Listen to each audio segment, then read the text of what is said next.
সুতরাং আপনাদের এই সফল যে উদ্যোগটা সফল হোক, জনসম্পৃক্ত আন্দোলনে আমাদের অগ্রসর হতে হবে, জনগণ নিয়ে ভাবতে হবে, এবং শেখ হাসিনা ফিরবেন, এই যে উনি বলেছেন উনি ঠিকই ফিরবেন। উনার হাত ধরে আমরা আবার এই দেশটিকে মুক্তিযুদ্ধের দেশ বানাতে চাই। আমিও এটি সোশ্যাল মিডিয়ার মাধ্যমেই জেনেছি এবং এটি দেখেছিও। মূলত আমার যেটি মনে হয় যে মাননীয় নেত্রী উনি সেই 5 আগস্টের পর থেকে সরাসরি তৃণমূলের একেবারে প্রান্তিক পর্যায়ে কর্মীদের সাথে কিন্তু কথা বলছেন এবং তাদেরকে উজ্জীবিত করবার চেষ্টা করছেন, যেভাবে বিগত 1.5 বছর এবং তারই ধারাবাহিকতায় আজকেও আমাদের নেতা কর্মীদের উপর যেভাবে মব হচ্ছে, নির্যাতন হচ্ছে, পিটিয়ে হত্যা করা হচ্ছে, এখনো বিভিন্ন জায়গায় আমাদের নেতা কর্মীদের শারীরিকভাবে আঘাতপ্রাপ্ত হচ্ছে, তারা রক্তাক্ত হচ্ছে। সব মিলে বাংলাদেশে এই মুহূর্তে হামের অবস্থা কি, কিভাবে আমাদের যে শিশুরা মানে অকাতরে আমাদের কাছ থেকে চলে যাচ্ছে, প্রায় 400 এটি সরকারি হিসাব, এর বাইরে কত শত শিশু আমাদের মাঝ থেকে হারিয়ে গেছে তার কোনো ইয়ত্তা নাই। এদিকে সরকারের নানা ধরনের অব্যবস্থাপনা এবং বলা চলে যে একটা উদাসীনতা, বিচার না করার উদাসীনতা এবং শিশু রক্ষার জন্য ন্যূনতম কিছু করা সেটি কিন্তু করছে না। সব মিলে গোটা দেশের মানসিক অবস্থা, দেশের জনগণের মনোজগতের অবস্থা সবকিছু বিচার বিশ্লেষণ করেই, বা বাংলাদেশের অর্থনৈতিক অবস্থা সবকিছু বিচার বিশ্লেষণ করে আমাদের নেতা কর্মীদেরকে একাধারে যেমন উজ্জীবিত করাও লাগছে, পাশাপাশি একেবারে বাস্তব যে অবস্থা দেশের তারই প্রেক্ষিতে আমার ধারণা মাননীয় নেত্রী তার উজ্জীবনী শক্তি হিসেবে যে বক্তব্যটি দিয়েছেন সেটা তরুণদেরকে আরো বেশি অনুপ্রাণিত করবে এবং উজ্জীবিত করবে এবং এই সংকট মোকাবেলায় আরো গুরুত্ব বহন করবে বলে আমি মনে করছি। তবে বাস্তবিক অর্থে কতটুকু নেত্রী যেটি বলেছেন, এবং আমি বিশ্বাস করি নেত্রী যেটা বলেন বাস্তবসম্মত জ্ঞান রেখেই বলেন। অতীতে আমরা বিভিন্ন সময় দেখেছি যে তিনি মুখে যেটি বলেন তার কার্যকরণ আমরা লক্ষ্য করি, এবং আমার ধারণা বঙ্গবন্ধু যেমন ছিলেন leader is a dealer in hope, একইভাবে জনগণের নেত্রী হিসেবে জনগণ যেটি এক্সপেক্ট করছে এবং যেটি বাস্তব, সেই বাস্তবতার নিরিখেই তিনি কথা বলেছেন বলে আমি বিশ্বাস করি। সুজাত ভাই, এই বিষয়টাকে আপনি কিভাবে দেখেন? ধন্যবাদ বাড়ি ভাই। গত বৃহস্পতিবার জয়দীপকে মিস করেছি, আজকে আমরা পেয়েছি আবার। বিষয়টাকে আমি পজিটিভলি দেখতে চাই। একটা জিনিস আপনি খেয়াল রাখবেন, আমি কিন্তু আপনারা কেন বলতে বলেছি আমি যে উনাকে পরিবারকে দেখিয়ে উনার জীবন হানি হবে অথবা তার পরিবারের সবাইকে মেরে ফেলবে এইসব বলে উনাকে দেশ ত্যাগ করতে বাধ্য করতে পারতো না। উনি মরতেন, মরে ফেল।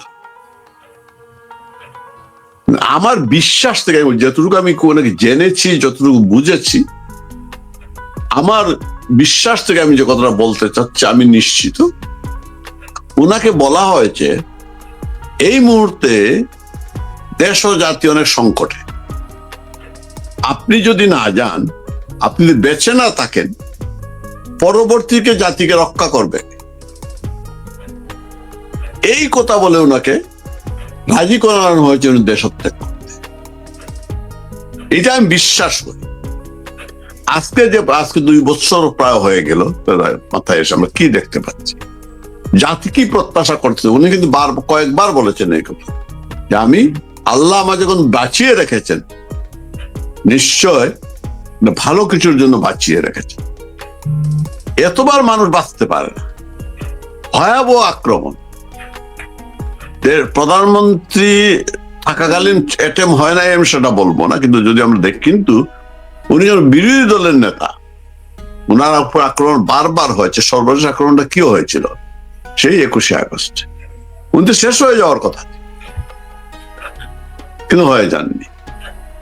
তারপরে এইবার যেটা হইল, আমি এই জন্য বললাম যে দেশ ও জাতি আজকে সংকটে, যেভাবে সংকটে, যে সংকটে পড়েছে আজকে যে শিশু হত্যা চলতেছে,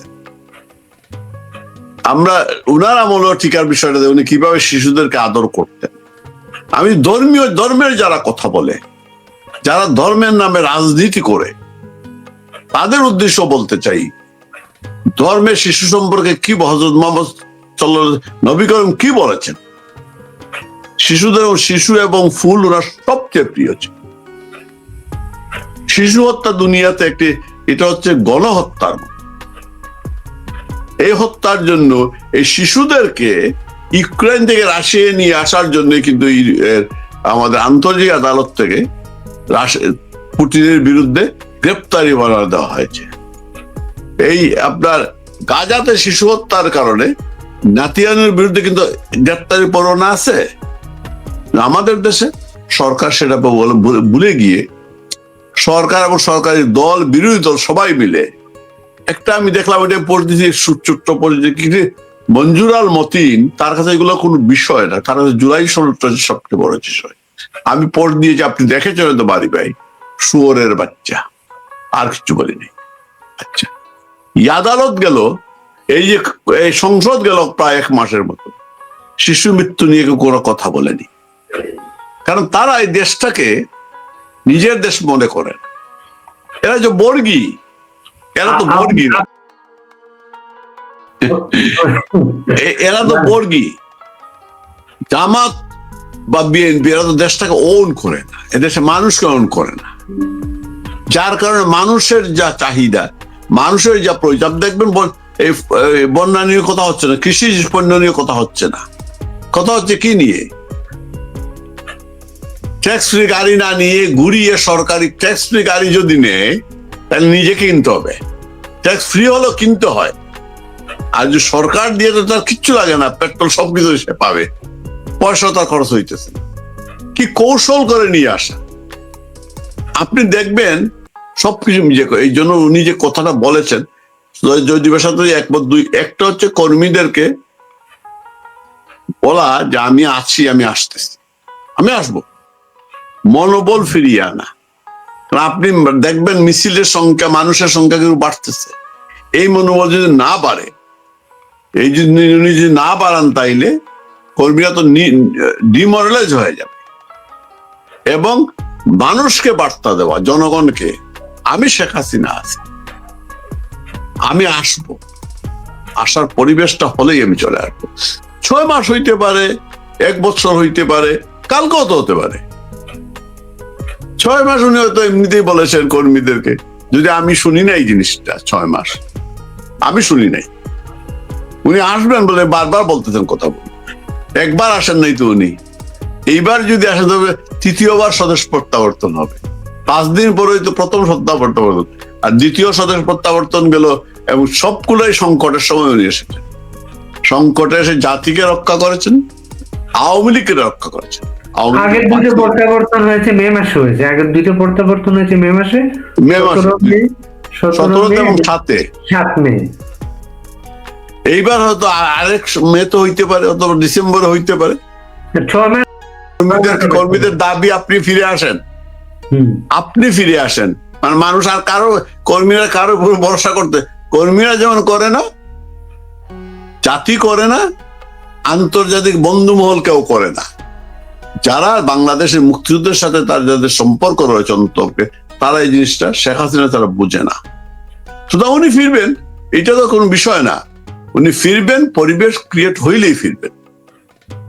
আমি তো চাই না, আমরা নিশ্চয়ই কেউ চাইবো না উনি বিপদে পড়ুক, আইসা পরিবেশটা ক্রিয়েট হোক। আর তারেক যে এত সহজে আসতে দিও তা তো বুঝতে পারতেছি না। তাদের টার্গেট তো যেভাবে কথা বলতেছে, যেভাবে আগাইতেছে, কাঠ বাবা। তো এখন নতুন ভাবে ভয় দেখাচ্ছে শাপলা চত্বর, নতুন না, শাপলা একটা দেখেন নাই আজকে বিএনপি আর পুনরায় আবেদন করছে যে বিএনপির 2000 নেতা কর্মী গুম খুনের জন্য আদালতে পুনরায় তদন্তের জন্য আবেদন করেছে, জানেন না? ওই দিন আপনার এখানে বলেছিলাম না যে বাড়ি ভাই, আমি চাইলে যদি আপনার মানসিক ভাবে আপনার এন্ট্রি, আমি কিন্তু আপনার পক্ষে আসতে পারবো না, চাইলে আসতে পারবো। এই কারণ বলেছিলাম কিন্তু বিএনপি চাইলেই ভারতপন্থী হইতে পারে, ভারতের বন্ধুত্ব করতে পারবে, পন্থী বলবো, ভারতের বন্ধুত্ব করতে পারবে না। কি দেখলেন? ভারতের স্বরাষ্ট্রমন্ত্রী, পাকিস্তানের স্বরাষ্ট্রমন্ত্রী আসে নাই, চুক্তি করে নাই, এসে শুধু পাকিস্তানের স্বরাষ্ট্রমন্ত্রী না, বাংলাদেশের শিক্ষামন্ত্রী পাকিস্তান ঘুরে এসে বলছে পাকিস্তানের শিক্ষা ব্যবস্থা নাকি তাকে এত মুগ্ধ করছে, আমাদের এখান থেকে ওইখানে পাঠাবে শিক্ষার্থীদের, তারা ওইখান থেকে শিখে আসবে। মগজ দুলাই তো করতে হবে না।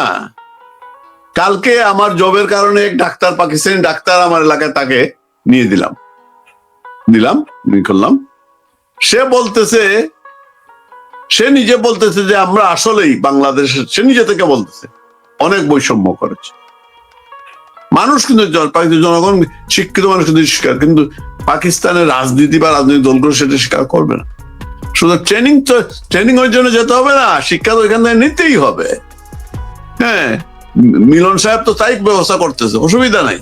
এই জন্য বলো, এই কারণে এই যে শুভেন্দু অনেক ছেলে মেয়ে স্কলারশিপ নিয়ে ইন্ডিয়াতে পড়তে যায়, কিন্তু এখন পাকিস্তানে যাবে, এটা কাউন্টার চলতেছে। এটা তো শিক্ষা সহ টেরোরিজম শিখতে যাবে ভাই, এটা টেরোরিজম শিখতে হবে না।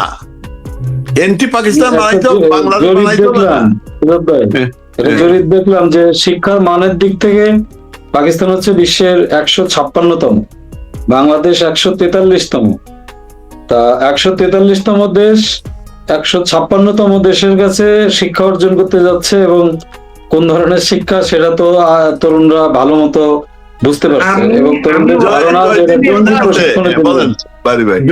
আমি অস্ট্রেলিয়ার কথা বলি, বাংলাদেশের স্টুডেন্ট যারা অস্ট্রেলিয়া পড়তে আসে এরা সিরিয়াসলি পড়াশোনা করে, আর পাকিস্তান থেকে যারা আসে এরা কিন্তু কি করে, এরা পড়াশোনার জন্য আসে না, এরা কিন্তু ওই একটা জব হচ্ছে সিকিউরিটি গার্ডের ট্রেনিংটা অস্ট্রেলিয়ান পার্মানেন্ট রেসিডেন্ট বা সিটিজেন ছাড়া সিডনি মেলবোর্ন এগুলাতে নেওয়া যায় না। তো ওরা কি করে, সেই রাজ্যে যায় যেখানে এটা নেওয়া যায়, বিদেশি স্টুডেন্ট নিতে পারে, ওইখানে প্রথম যায়, ওইখানে যে ট্রেনিং নিয়ে কার্ডটা নিয়ে আসে, একটা ফি দিয়ে ইন্টার স্টেট চেঞ্জ করে সিডনিতে আসে। এখানে কি করে, কোন একটা ভিসা কলেজ আছে, ওইখানে এডমিশনটা রাখে। এরা পড়াশোনা করে না, এরা দিন রাত কাজ করে। এরা শুনেন নাই, কয়েকবার একটা রিপোর্ট হয়েছিল যে সৌদি আরবের কোন জায়গায় কয়েক হাজার ভিক্ষুক ধরা পড়ছে পাকিস্তানি। আচ্ছা, আমি যে কথাটা বলতে চাচ্ছিলাম জয়দীপ, 126টা কত বলেন নাম্বার? 156তম। আচ্ছা, আপনার মনে আছে বাড়ি ভাই যে পাকিস্তানের টক শোতে ইমরান খানের সময় একজন লোক বলছিল আমাদেরকে সিঙ্গাপুর বানাইতে হবে না, আমাদেরকে বাংলাদেশ বানিয়ে দাও। তারা বাংলাদেশ হইতে চাইছে। আর এই মুহূর্তে ওরা যদি আমাদেরকে এই সরকার বা এই যে বিরোধী সবাই মিলে যদি আমাদেরকে 156তম করে না করে, তাহলে তারা দূষর হয়ে যাবে স্বৈরাচারে। শেখ হাসিনা তাদের ভাষায় স্বৈরাচার তো দেশটাকে শিক্ষা অনেক এগিয়ে নিয়ে গিয়েছেন। এখন যদি দেশটাকে পিছিয়ে পাকিস্তানের পর্যায়ে না নিয়ে যায়, তাইলে তো সরকার দূষণ হয়ে যাবে না। এই যে তারেক রহমান বলছে আজকে কি, এই পদ্মা ব্রিজ বড় এই রূপপুর কেন্দ্র এইসব করে ঋণের বোঝা করে আর আমাদের ঋণ টানতে হবে, আর সেতু মন্ত্রী বলতেছে দ্বিতীয় পদ্মা সেতু করবে। অর্থাৎ তাইলে তো তাদেরকে ঋণ নিতে হবে, ঋণ ছাড়া তো করতে পারবে না। শেখ হাসিনার মতো তো সাহস তো নাই যে নিজের পয়সা আমি করে ফেলবো, সেই চ্যালেঞ্জ নেওয়ার মতো ওদের ক্ষমতা নাই। প্রথম পদ্মা সেতু তো তারা করছে, সেটা বল। তাইলে তারা হয় ভাঙতে হবে, নতুবা ঋণ না ভাঙলে তো আবার এটা স্বৈরাচারের থেকে যায়। তো স্বৈরাচারের দূষরও হওয়া যাবে না ভাই, দূষরও হওয়া যাবে না। এই যে বলছে না মুন্নিশা, আমার এখানে দূষর একটা শব্দ, দূষর হয়ে গেছি আমরা, সব দূষর, বুঝছেন?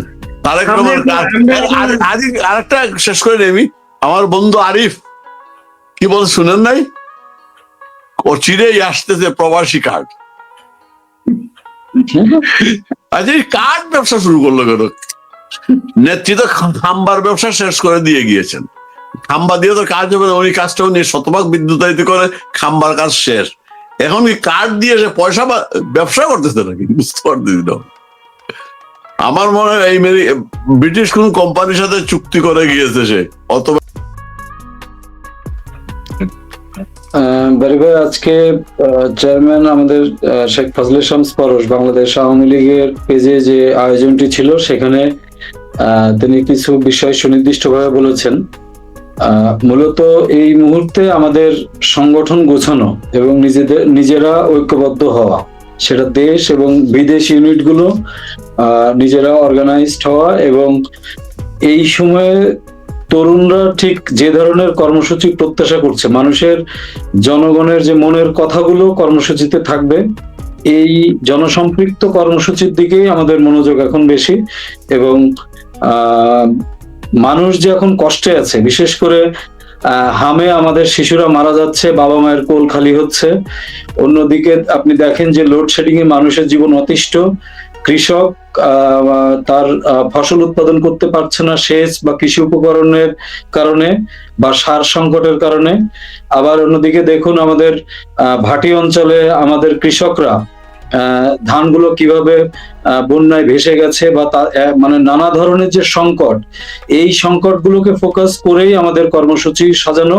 পাশাপাশি রাজবন্দীদের মুক্তি, আওয়ামী লীগের রাজনীতি যেটি কার্যক্রম নিষিদ্ধ করা হয়েছে অবৈধ আইনের মাধ্যমে, সেই কার্যক্রম সচলকরণের ক্ষেত্রে কর্মসূচি।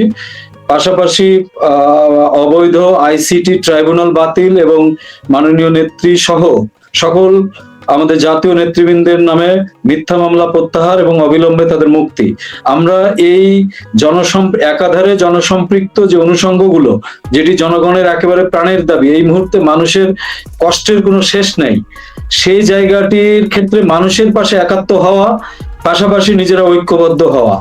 মানুষের যে ভেতরকার চাওয়া, তারা কিন্তু আবারও শুধু আওয়ামী লীগের প্রয়োজনে না, বাংলাদেশের প্রয়োজনে তারা শেখ হাসিনাকে প্রত্যাশা করছে।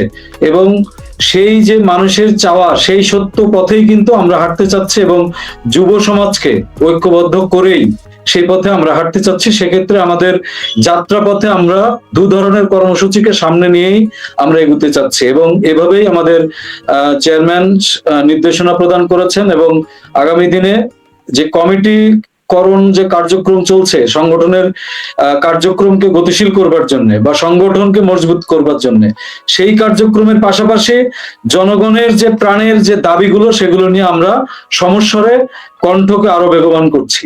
এবং একাধারে আমরা এই দুটি কাজ সমান তালে নিয়েই আমাদের গন্তব্যে আমরা পৌঁছতে চাচ্ছি। ওই দুটি কাজ আবার বলুন তো একটু, যে দুটি লোক। একাধারে জনসম্পৃক্ত মানুষের যে দুর্ভোগের যে জায়গাগুলো, সেটি মানুষের পাশে দাঁড়ানো, মানুষকে সজাগ করা বা হাম সংক্রান্ত বিষয়ে মানুষের ভিতরে আরো চেতনাগত জায়গাটা ঋদ্ধ করা, বা মানুষ যে ভুক্তভোগী বা শেখ হাসিনা কি কি করেছিল, এখন সরকার কেন পারছে না এই ক্রাইসিস মুভমেন্টে, সেই প্রচারণার জায়গা যেমন আছে, আবার অন্যদিকে সংগঠন মজবুতকরণের জায়গা, দুইটি সমান তালে আমরা এগিয়ে নিয়ে যেতে চাচ্ছি। যুক্তরাষ্ট্র যুবলীগের নতুন কমিটি আমরা দেখলাম, এরকম আরো কমিটি সোহেল ভাই আপনি খেয়াল করছেন, যুক্তরাষ্ট্র নতুন কমিটি দেওয়া হয়েছে এই মিজানুর রহমান চৌধুরী, হ্যাঁ, তাকে আমরা মনে করতে পারি ওই যে ইউনুস গিয়েছিল নিউ ইয়র্কে, আখতারের পিঠে যে ডিমটা পড়েছিল, আপনার মনে আছে নিশ্চয়, সেই মিজান সাধারণ সম্পাদকের দায়িত্ব পেয়েছে সেখানে। আর কোন কোন কমিটি হচ্ছে? আমাদের এই কমিটি কার্যক্রম শুরু হওয়ার পর আমরা ইতিমধ্যে 3টা কমিটি আমাদের দেয়া হয়েছে। চট্টগ্রাম উত্তরে ওখানে আমাদের প্রেসিডেন্ট সেক্রেটারি দুজনের স্থলে নতুন নেতৃত্ব আমরা ওখানে দিয়েছি ভারপ্রাপ্ত। এরপরে আমরা কুষ্টিয়া জেলার একটি কমিটি, পূর্ণাঙ্গ একটি কমিটি দিয়েছি, একাধারে পূর্ণাঙ্গ কমিটি। আর যুক্তরাষ্ট্র যে ইউনিট সেটির কমিটি, এবং অনেকগুলো আমাদের দায়িত্বপ্রাপ্তরা ইতিমধ্যে মাননীয় চেয়ারম্যান এবং সাধারণ সম্পাদক মহোদয়ের কাছে পেশ করেছেন, এবং যেটি মাননীয় নেত্রীর নির্দেশে আমরা সেই কমিটিগুলো প্রেরণ করব, এবং আমাদের যারা যোগ্য ত্যাগী নেতৃত্ব তাদের কাছে সেটি তুলে দিতে আমরা সক্ষম হব বলে আমরা বিশ্বাস করি। এক ছাত্রলীগ নেতা যারা বাইরে আছেন, ফেসবুকেও খুব অ্যাক্টিভ, তারা এদের নিয়ে কোনো কমিটি করার চিন্তা ভাবনা আছে যুবলীগে? তারা যদি যুবলীগে আসে, আপনি খেয়াল করে দেখবেন যুক্তরাষ্ট্র যারা নেতৃত্বে আসলো এরা কিন্তু সাবেক ছাত্র নেতা, এবং কুষ্টিয়াতে আপনি দেখবেন মেজরিটি সাবেক ছাত্র নেতা। আবার এর আগে যখন আমরা 5 আগস্টের আগে যে কমিটিগুলো আমাদের চেয়ারম্যান মহোদয়, সাধারণ সম্পাদক মহোদয় দিয়েছিলেন, বডির ভিতর থেকে যেমন কমিটিতে স্থান পেয়েছে, পাশাপাশি সাবেক ছাত্র নেতৃবৃন্দ যারা বিভিন্ন সময়ে পারঙ্গমতার পরিচয় দিয়েছেন তাদেরকে সেখানে পদায়ন করা হচ্ছে। আর এখন তো অত্যন্ত গুরুত্বপূর্ণ এই সাবেক ছাত্র নেতাদের ভূমিকা, বা এই সময়ে যারা বিভিন্ন কাজে পারদর্শিতার পরিচয় দিচ্ছে তাদেরকে গুরুত্বের সাথেই যুবলীগে পদায়নের জন্য মাননীয় নেত্রীরও নির্দেশনা রয়েছে। সেক্ষেত্রে যারা বডির ভিতরে দীর্ঘদিন ধরে যুবলীগ করছেন এবং এখনো পর্যন্ত মাঠে রয়েছেন, এবং যারা সাবেক ছাত্র নেতৃবৃন্দ এই মুহূর্তে গুরুত্বপূর্ণ ভূমিকা পালন করছেন, তাদের ক্ষেত্রে সুনির্দিষ্ট দিক নির্দেশনা নেত্রীর পক্ষ থেকে মাননীয় চেয়ারম্যান সাধারণ সম্পাদকের কাছে রয়েছে। সুজাত ভাই, আপনি তো দীর্ঘদিন, আমি যেটা জানতে চাচ্ছি যে অনলাইনে বিষয়টা আলোচনা হচ্ছে, আমি আপনাকে বলছিলাম জয়দীপের আছে নাম্বারটা দেওয়ার জন্য, আমার কাছে কিছু রেকমেন্ডেশন আছে, আমি বলবো সেটা দেখবেন জয়দীপ। আমি অনলাইনে খেয়াল করতেছি কারা কাজ করতেছে। হ্যাঁ, আমি যে এই যে নেতৃত্ব নির্ধারণের ক্রাইটেরিয়াটা কি সেটা এই মুহূর্তে সেটা কি গত কয়েক মাসের নাকি আগের না বিষয়গুলা, এই জন্য বললাম যে অনেক ছাত্র নেতাই যারা গত 15-16 বছরে প্রচুর কাজ করেছে সঙ্গে, কিন্তু বদনামও করিয়েছে, কাজের পাশাপাশি বদনামও করিয়েছে। আমি যে প্রশ্নটা বারবার করি, সরকার থেকে দুর্নীতির মামলা 5, 10টা, 12টা, 15টা, 20টা হইতেই পারে। একজন রাজনীতির বিরুদ্ধে দুর্নীতির অভিযোগ কর্মী লেভেল থেকে জনগণ থেকে উঠবে কেন? প্রশ্নটা এই জায়গায়, জনগণ থেকে উঠবে কেন? একজন রাজনীতি নেতা তো মানুষ, রাজনীতি জাতি, দেশ, দুনিয়া নিয়ন্ত্রণ করে, একইভাবে রাজনীতি নেতারা তাই তো নিয়ন্ত্রণ করে। এই বিষয়গুলা কেন উঠে, এই প্রশ্নটা করা উচিত। আরেকটা বিষয় আমি বলেছিলাম, আমি ফেসবুকেও বলেছি অনেক, এটা এই কারণে আজকে একজন সাথে বললাম তোমাদের সাথে মিলবে না এই জেনারেশনের সাথে। আমি বলছিলাম যে আমরা যখন ছাত্রলীগ করতাম, আমাদের সিবি কোন সময় তখন চাকুরির জন্য সিবি হয়, আমি কিন্তু চাকরি করতেছি না। চাকরি আমাদের সময় সম্মেলন হয়তো 1-2 বছর হইতই, এবং সেইটা সিবি দেখে নয়, স্থানীয় আওয়ামী লীগ নেতাদের পরামর্শ নেওয়া হইতো, নির্দেশনা নয়। এখন নির্দেশনা হয়। দেখেছি আমি যে অমুক সভাপতির একজন, সাধারণ সম্পাদকের একজন, উনি বাছাই করে নিয়ে নিলেন, যোগ্যতা থাকার না থাকে। পরামর্শ নির্দেশ দুই জিনিস। সিবি না দেখে, ঠিক আছে, এখন কিভাবে অনেকে বঙ্গবন্ধুর আসমাত্র তত্ত্বজীবনী কিনেছে, আছে, পরে নাই, বঙ্গবন্ধুকে অনুসরণ করে না। যেহেতু আমি বিষয়টা কেন একজন মানুষ যদি বঙ্গবন্ধুকে অনুসরণ করে, বঙ্গবন্ধু আদর্শ লালন করে, সে দুর্নীতিবাজ হইতে পারে না, সে অসৎ হইতে পারে না, আমি মনে বিশ্বাস করি। আমি এমনি দিয়েছিলাম যে সিবির প্রয়োজন নাই, বঙ্গবন্ধু অসমাপ্ত কিছু স্পেসিফিকেশনের প্রয়োজন পড়ে। যেমন ধরেন, আমি আমার কথাটা শেষ করতে, আমি যুবলীগের আসতে, আমি ছাত্রলীগের বলছিলাম যে আগে 100 মার্কের পরীক্ষা দেন, একটা এমনি বঙ্গবন্ধু সমাপ্ত জীবনের উপর 100 মার্কের পরীক্ষা নেন, 100 মার্কে দেখি কে কত বেশি পায়, অর্থাৎ সে বঙ্গবন্ধুর কতটুকু জানে। আমি ছাত্রলীগের ক্ষেত্রে বলেছিলাম, বঙ্গবন্ধু প্রথমে কিন্তু ছাত্রলীগ করেছেন, এরপরে আওয়ামী লীগ করেছেন, বিষয়টা খেয়াল রাখবেন। আপনি যে স্পেসিফিক বুঝছে, কিন্তু অনেক সময় সিবি পয়সা অনেক সময় আরোপিত হয়, যাহা সত্য না তাহা বলে, সেটা কিন্তু যাচাই হয় না। অতীতের কথা বলতেছি আমি এখনকার বলতেছি না। শুধু কাইরিটে আপনারা যারা আছেন, আমি জয়দীপ আপনার কেন বললাম, পরশ ভাই যখন সভাপতি, আমি খুব খুশি হয়েছিলাম, মনি ভাইয়ের ছেলে, আর সাধারণ নিখিল দাকে নিয়ে নিখিল দাই বললাম, খুশি হয়েছিলাম যে বঙ্গবন্ধু কন্যা ভালো চয়েস করেছে। আমি তাদের কাছে সেইটাই প্রত্যাশা করি। যুবলীগটা কেন করেছিলেন বঙ্গবন্ধু? যুবলীগ তো স্বাধীনতার আগে করেন নাই, পরে করেছেন। বর্তমান যুবলীগের কথা বলতেছি, ওইটা তো 48 সালের যুবলীগের কথা আমি বলতেছি না, ওই যেটা বঙ্গবন্ধু ছেড়ে চলে এসেছিলেন, এটা বলতেছি না। কেন করেছিলেন সেইটাও বুঝতে হবে। দেশ গঠনের জন্য, স্বাধীনতার জন্য, মুক্তিযুদ্ধের জন্য ছাত্রলীগ আওয়ামী লীগ তো ছিলই। যুবলীগের প্রয়োজনীয়তা, বঙ্গবন্ধু প্রয়োজন ছাড়া কোনো কিছু করেননি, এবং স্বাধীনতার আগেই স্বেচ্ছাসেবক লীগটা করেছিলেন। রাজ্জাক ভাই কিন্তু প্রথমে স্বেচ্ছাসেবক লীগের প্রধান ছিলেন। এরপরে ৭৪-এ রাজ্জাক ভাই আওয়ামী লীগের সাংগঠনিক সম্পাদক হন, কামরুজ্জামান সাহেব প্রেসিডেন্ট হন, জিল্লুর রহমান সাধারণ সম্পাদক আর বঙ্গবন্ধু আওয়ামী লীগের সভাপতিত্ব ছেড়ে দেন ওই সময় ৭৪-এ। এইটা হচ্ছে ইতিহাস। শুধু এই যে ক্রাইটেরিয়াটা আপনার দেখতে হবে, নেতৃত্ব বাছাই যদি কোনো ধরনের ভুল হয়, হইতেই পারে, সিরিয়াস কোনো ভুল হলে কিন্তু এটা আগামীতে আন্দোলন সংগ্রামে সফল হবে না। আর উদ্দেশ্য যেটা বললেন, এই কথাটা বারবার আমরা বলতেছি, জনসম্পৃক্ত কিছু ইস্যু আছে। এই কাজটা যদি করা যায়, যেমন বঙ্গবন্ধু আসন্ন আত্মজীবনী পরে অবশ্যই জয়দীপ পড়েছেন, উনি সম্ভবত 50 আগেই হয়তো যে লিয়াকত আলী নামে পয়সা ওঠাচ্ছিল না ফরিদপুরের ডিসি নাকি ওই সময়, ওই সময় ব্যাপারীরা একটা আন্দোলন করে নাই, বঙ্গবন্ধু ওই ইস্যুতে কিন্তু অবশ্যই পড়েছেন জয়দীপ, ওই ব্যাপারীদের আন্দোলনও কিন্তু বঙ্গবন্ধু সম্পৃক্ত হয়েছিলেন। স্থানীয় বিষয়টা মনে আছে, ওই যে লিয়াকত আলী নামে টাকা ওঠাচ্ছিল ওই সময় বোধ হয়, হ্যাঁ, বঙ্গবন্ধু ওই আন্দোলন সম্পৃক্ত হয়েছিল, মানে ওইটা জনসম্পৃক্ত। এখন যে হামের বিষয়টা, সেটাকে সামনে নিয়ে আসতে হবে। এটা কিন্তু মানবিক বিষয়, জনসম্পৃক্ত, শিশু মৃত্যু। আবার অর্থনৈতিক বিষয়টা নিয়ে আসতে হবে, তেল গ্যাসের বিষয়টা নিয়ে আসতে হবে।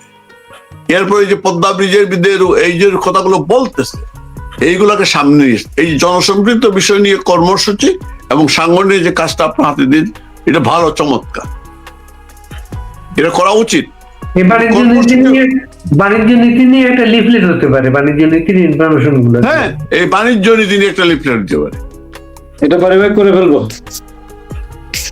জনসম্পৃক্ত মানুষ বিষয়টা, বঙ্গবন্ধু হঠাৎ এত বড় বড় বাগা বাগা নেতা থাকতে, সোহরাওয়ার্দী, অলিয়া, আতাউর রহমান, অনেক বঙ্গবন্ধু নেতা হয়ে গেলেন কেন? বঙ্গবন্ধু মানুষের মানসিক অবস্থাটা বুঝতে, জনসম্পৃক্ত বিষয়।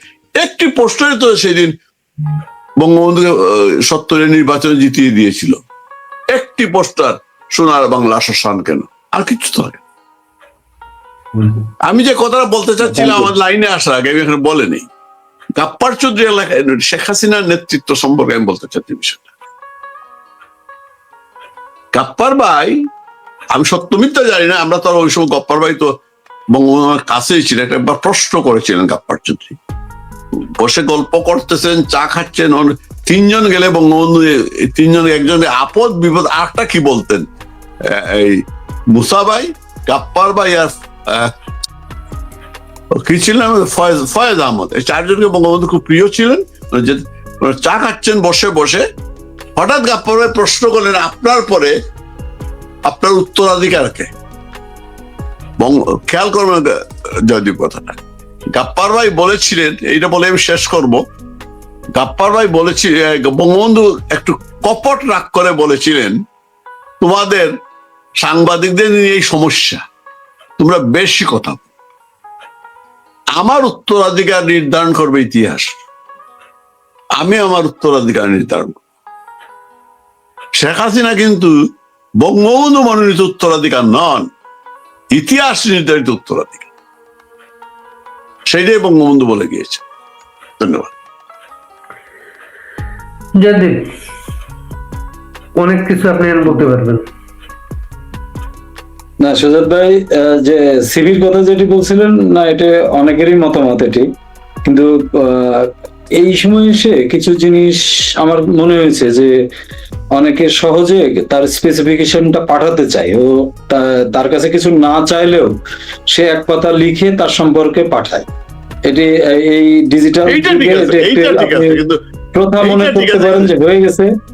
এখন ওটা আমরা আবার অনেক সময় ভেরিফাই করি যে সে যে ইনফরমেশন গুলো দিল সেটি, যেমন মাঝখানে আমাদের যে কোনো একজন কেন্দ্র নেতার ক্ষেত্রেও এটি হয়েছে যে তার জন্ম তারিখ ভুল বা মিথ্যা দিয়েছে, যে কারণে সংগঠন তাকে অব্যাহতি দিয়েছিল। এখন এই ক্রাইসিস পিরিয়ড আসার পরে সব যাদেরকে বহিষ্কার করা হয়েছিল সেগুলো তো আমরা সব বহিষ্কারাদেশ তুলে নিয়েছি ক্রাইসিস পিরিয়ডের কারণে।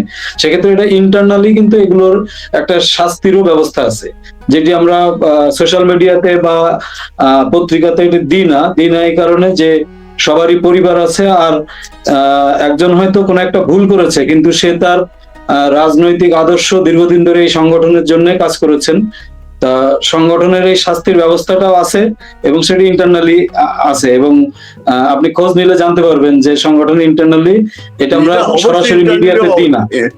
অবশ্যই ইন্টারনালি হওয়া উচিত, এটা বাইরে যাওয়া ঠিক না এগুলো। যেহেতু আমরা যখন দেখি যে তারাও বঙ্গবন্ধুর আদর্শের পরিবার, তারা অসম্মানিত হোক এটা চায় না, সেই জন্যই মূলত আমাদের এই ধরনের ইন্টারনালি বলো একটা সেকেন্ডে, জয়দীপ আপনি আমার ভাই, আপনি ভুল করতেই পারেন, বাহিরে আপনি কিন্তু আপনাকে আমি শাসন করব না, আমি বাহিরে সাপোর্ট করব, ভিতরে এসে শাসন করবো, এইটা ঠিক আছে, ইন্টারনালি একদম বাইরে না বলেন।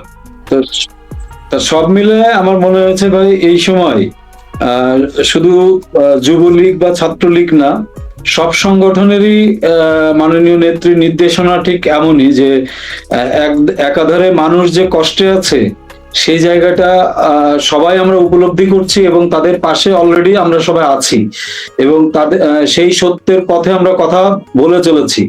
এবং একাধারে যেমন এই জনসম্পৃক্ত বিষয় নিয়ে আমাদের কথা বলতে হবে, রাজপথে কাজ করবার রয়েছে, পাশাপাশি সংগঠন গুছিয়ে এই দেশটাকে ধ্বংসের হাত থেকে বাঁচানো, মানুষকে বাঁচানো, দেশটাকে ধ্বংসের হাত থেকে বাঁচানো, এই দ্বিমুখী কার্যক্রমকে সামনে নিয়েই আমাদেরকে পথ চলতে হবে। এবং আমার বিশ্বাস মাননীয় নেত্রী সর্বোপরি মাথার উপরে রয়েছেন, তিনি সুনির্দিষ্ট দিক নির্দেশনা দেবেন, এবং যারা এখনো পর্যন্ত তৃণমূলে নির্যাতিত হচ্ছে, কারা অভ্যন্তরে নির্যাতিত হচ্ছে বা মবে আক্রান্ত হয়ে নির্যাতিত হচ্ছে, আবারও অনুরোধ জানাবো আমাদের যারা একটু সুবিধাজনক অবস্থানে রয়েছেন তারা যেন আমাদের ওই তৃণমূলের নেতা কর্মীদের পাশে দাঁড়ান এবং তাদের মনোবল বৃদ্ধির জন্য যা করণীয় সেটা যাতে করেন।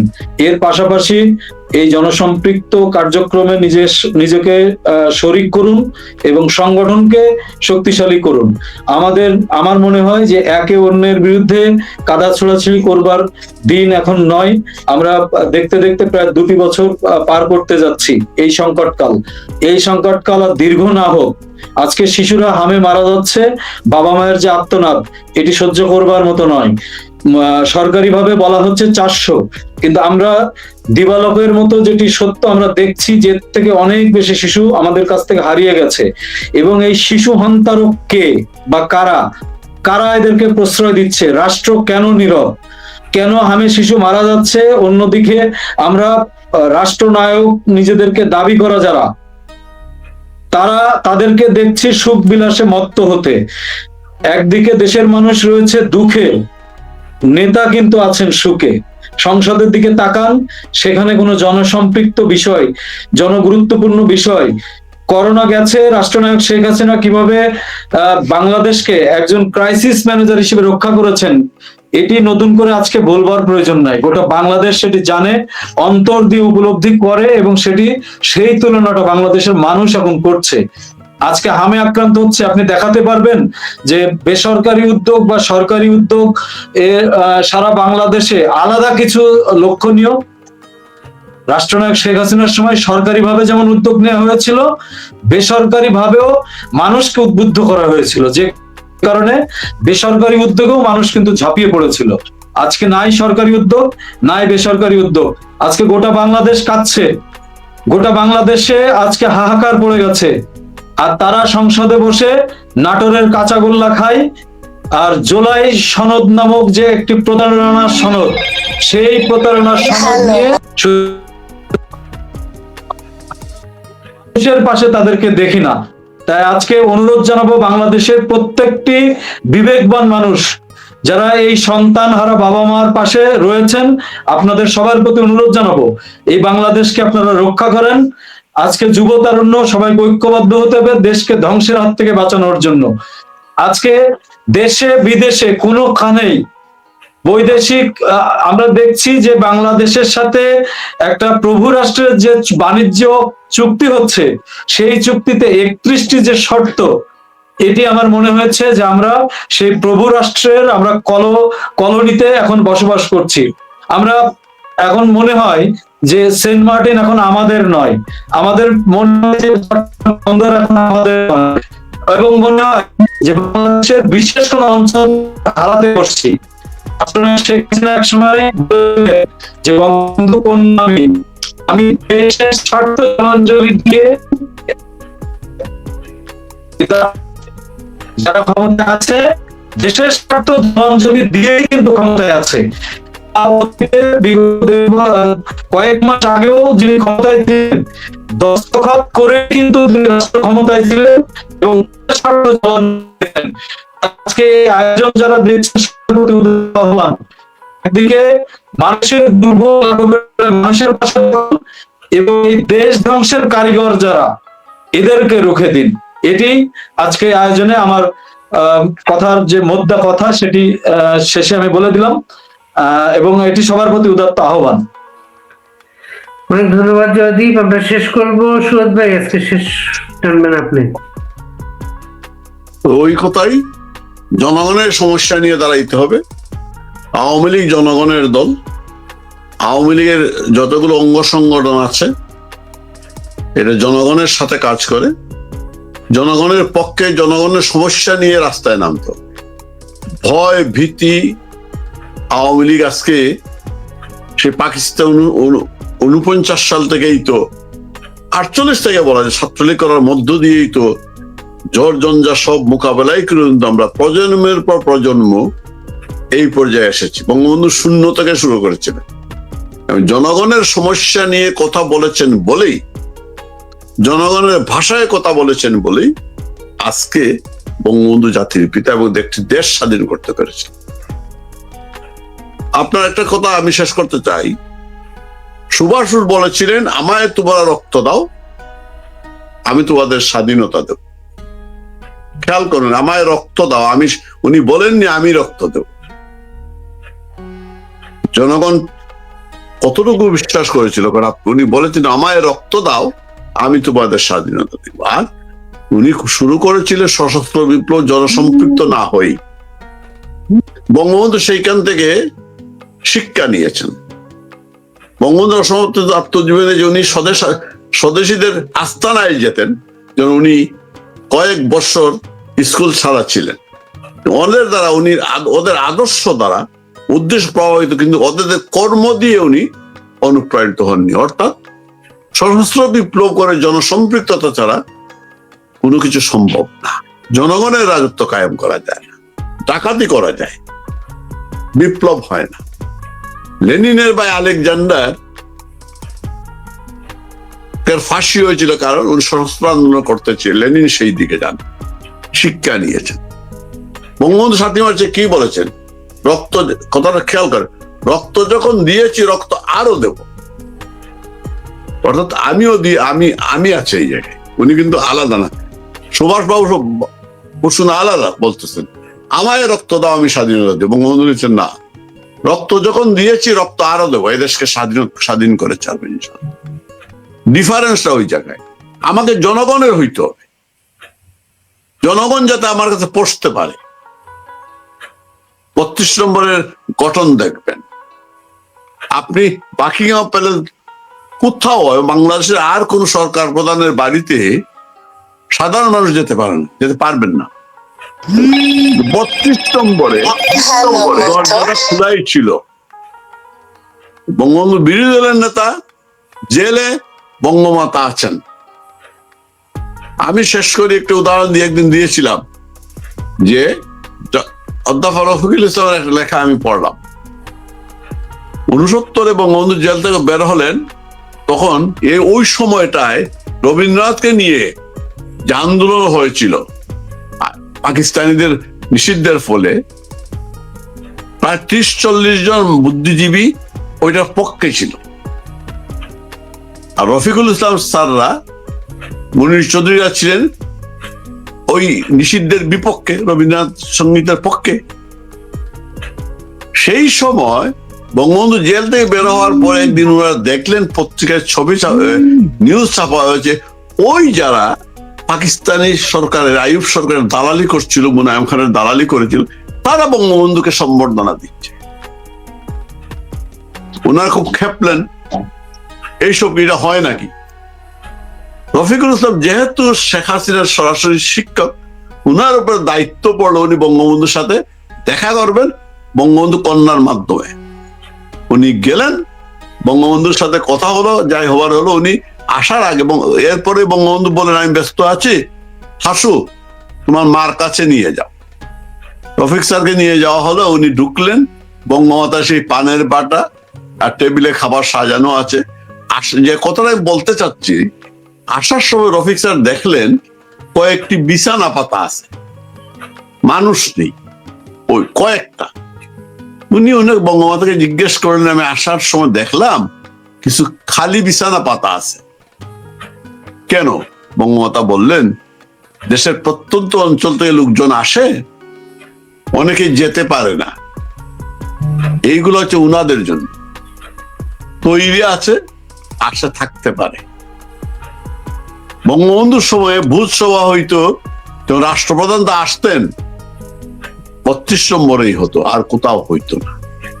এই জন্য বললাম, জনগণের নেতা হইতে হলে এই জন্য দেখবেন যতই চেষ্টা করা হোক বঙ্গবন্ধুকে মানুষের অন্তর থেকে মোছা যাবে। বরং যখনই সংকটে পড়ি আমরা, যখনই আমার মুক্তিযুদ্ধ সংকটে পড়ে, যখন দেশ জাতি সংকটে পড়ে, বঙ্গবন্ধু আরো বেশি প্রাসঙ্গিক হন, আমরা বারবার বঙ্গবন্ধুর কাছে ফিরে যাই, ওইখানেই মুক্তি।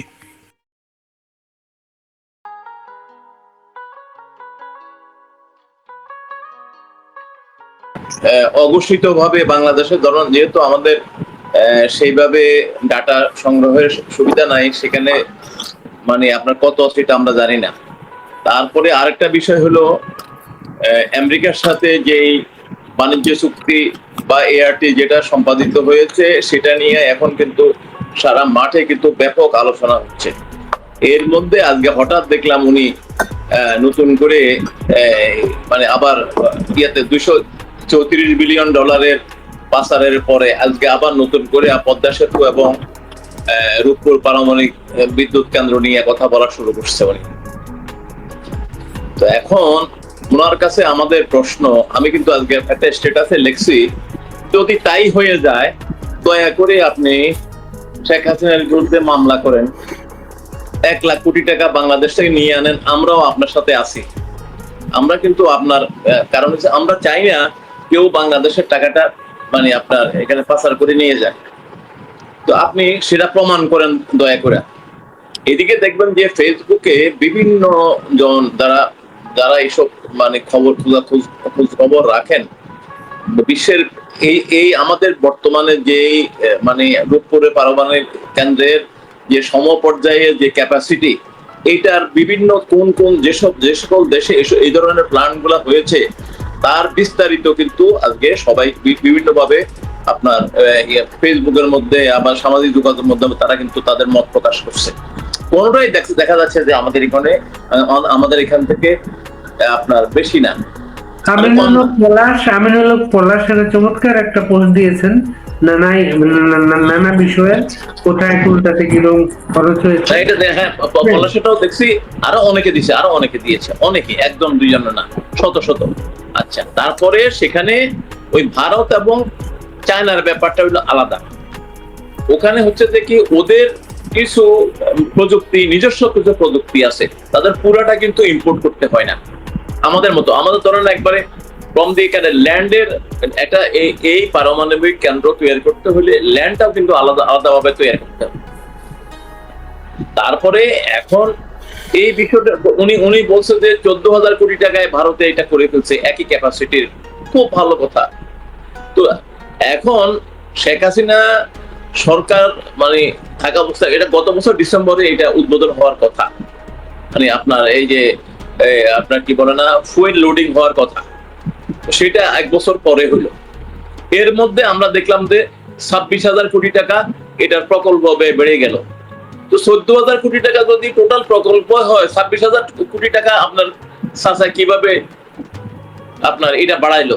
তারপরে এটা নিয়েও একটু মানে ইয়ে করেন, আপনি কি বলে না, এটা নিয়েও একটু আপনি আমাদেরকে জাতিকে জানান যেটা হাউ ইট ইজ, তাহলে তো আমরা সাসাও তো ইয়েতে পড়ে, এই ঝামেলার এটার মধ্যে পড়ে। তো উনি আজকে আমার মনে হচ্ছে, কেমন আপনার মনে আছে এই কয়দিন আগে পার্লামেন্টে অর্থমন্ত্রী সাহেব উনি বললেন যে বিএনপি 16 বছর ক্ষমতায় থাকলে ভারতের অর্থনীতিটা অতিক্রম করতো। তো এদের আসলে বইবিলসিও মানে এরা মনে করে যে আমরা যে বাইরের লোকগুলো আছি সংসদের বাহিরে, এই যে সাধারণ মানুষগুলো আছে এরা মনে হয় সব বোকার স্বর্গে আমরা বাস করি, আমরা কিছুই জানি না। আপনার এই যে আপনার যে তথ্যগুলা আজকে আমরা সামাজিক যোগাযোগ মাধ্যমে বিভিন্ন যারা মানে যারা দিচ্ছে, এটা তো অনলাইনে পাওয়া যায় নাকি? এটা তো আর মানে অন্য জায়গায় খুঁজতে হয় না, এখন গুগলে সার্চ করলেই কোন কোন জায়গায় এই ক্যাপাসিটির একটা মানে প্লান্ট হচ্ছে সেখানেই পাওয়া যায়। হ্যাঁ, কোথাও যেমন ভিয়েতনামে একটা হচ্ছে আমরা 2400 মেগাওয়াট যেটা জানি সেটা হলো $22 বিলিয়ন, সেগুলো নানান পরিপ্রেক্ষিতে হয়ে যায়। এটা তো এমনি, কারণ এটা ইচ্ছা করলেই হয়ে যায়, মানে মানে কেউ এটা মানে বাড়াইতে পারে না, কমাইতেও পারে না। এই প্ল্যান্ট যদি আমরা মানে আমেরিকা থেকে আনতাম সেটা $20 বিলিয়ন উপরে দেয়, মোর দেন 20 বিলিয়ন ডলার।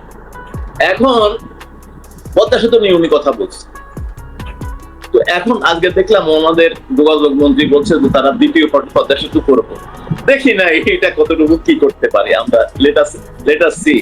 কারণ আপনারা জানেন এই যে পদ্মা সেতুর পদ্মা সেতুর কিন্তু খরচ কিন্তু ছিল 10,600 কোটি টাকা, আর বাকিটা ছিল নদী শাসন এবং অন্যান্য মানে আপনার এই যে যারা রিহেবিলিটেট করতে হয়েছে তাদেরকে ভূমির করা দেওয়া, কম্পেনসেশন দেওয়া, তারপরে এদেরকে আবার রিহেবিলিটেশন করার জন্য এদেরকে ঘরবাড়ি করে দেওয়া, তারপরে এই সবকিছু মিলিয়ে এই মানে 30,000 কত কোটি টাকা খরচ হয়েছে পদ্মা সেতুতে। এবং পদ্মা সেতুটা দেখেন, আমরা ওই সময় জানি একদিন ওই বসুনিয়া সাহেব বুয়েটের সিভিল ইঞ্জিনিয়ারের হেড ছিলেন, বসুনিয়া সাহেব একদিন টেলিভিশনে কথা বলতেছিল যে এই পদ্মা সেতু একটা হ্যামার 12,000 টনের একটা হ্যামার আনা হলো, ওয়ার্ল্ডে এই হ্যামার ছিল না, জার্মানিতে অর্ডার দেওয়ার পরে সেই হ্যামারটা তৈরি করে বাংলাদেশে আনা হচ্ছে। এরকম দুইটা হ্যামার, একটা হলো 8,000 টন, একটা হলো 12,000 টনের ক্যাপাসিটি। এবং একটা জায়গায় দেখা গেল যে হার্ড লেভেল মানে আপনার ল্যান্ডের পদ্মার নিচে ওখানে আর কোনো পাওয়া যায় না, ওখানে সব হলো অবস্থায়। তখন জামিনুল চৌধুরী এরা নতুন টেকনিক বাইর করে সেখানে তারা ওই মানে এইটা শুধু পদ্মা সেতু শুধু সেতু না, অনেকে বলে যে এটা সিভিল ইঞ্জিনিয়ারিং এর একটা বিষয়। কারণ এই ধরনের নদীতে এই ধরনের একটা ব্রিজ করা ভেরি ডিফিকাল্ট, কারণ এটার নিচের মাটিটা এমন ভাবে সরে যায় এটা কেউ টেরও পায় না, যতই নিচে যান আপনি কোনো পাবেন না। তাহলে এখন প্রশ্নটা হচ্ছে যে কি থামে লোক মারা যাচ্ছে, তারপরে দিয়া মানুষের আয় নাই, মানে সাধারণ মানুষ অসম্ভব কষ্টতে আছে। ইউনুস আমি আগে থেকে বলে আসছি, ইউনুস কি করলো পরিকল্পিত ভাবে এখানে আসি একটা ভয়ের সংস্কৃতি সৃষ্টি করছে। মানে কেউ কথা বললেই তার মুখ বন্ধ করে দাও, তাকে পিটাও, তারা মবে আক্রমণ করো, এইটা একটা ভয়ের সৃষ্টি। এবং মবের সাথে পুলিশ এবং সেনাবাহিনীকে যুক্ত করে দিচ্ছে। এটা মানে সবাই মিলে স্বাধীনতার পক্ষ শক্তির উপরে একটা মানে আপনার পরিকল্পিত একটা আক্রমণ, একটা ভয়ের সংস্কৃতি সৃষ্টি করছে। এই ভয়ের মধ্যেও আজকে কিন্তু সাধারণ মানুষ বাসে ঘাটে, তারপরে আপনার দোকানপাটে একসময় মুখ বন্ধ ছিল, সেই মুখগুলা খোলা হয়েছে। এবং তারা এই লোকগুলা যেখানেই যায় না কেন এই পদ্মা সেতুর কথা বলে, মেট্রো রেলের কথা বলে, তারপরে আপনার পরমাণু বিদ্যুৎ কেন্দ্রের কথা বলে, মানে গ্রামে গঞ্জের রাস্তাঘাটের কথা বলে, তখন এদের মাথা ঠিক থাকে না। এখন এগুলা বলে মনে করে ভুলভাল বলে বোধহয় করে। তো আমাদের কথা হলো যে শেখ হাসিনা যদি 14,000 কোটি টাকা যদি 1,14,000 কোটি টাকা করে, তাহলে 1 লাখ কোটি টাকা তো পাচার করছে। আপনারা এমন আপনার ভাইয়ের টাকা তো শেখ হাসিনা নিয়ে আসছে সিঙ্গাপুর থেকে, আপনিও আনেন না আমাদের এখানে, আপনি আনেন, আমরা জিন্দাবাদ করবো, শেখ হাসিনা মুর্দাবাদ, আমরা মানে আমি নামে যাবো সামনের দিকে, দেখি আপনি পারেন কিনা। এই পর্যন্ত শেখ হাসিনা বা শেখ রেহানা বা শেখ পরিবারের এক কানা করি আমরা বাই করতে পারেন না। দুই বোনের অ্যাকাউন্ট মিলাইয়া সব জায়গা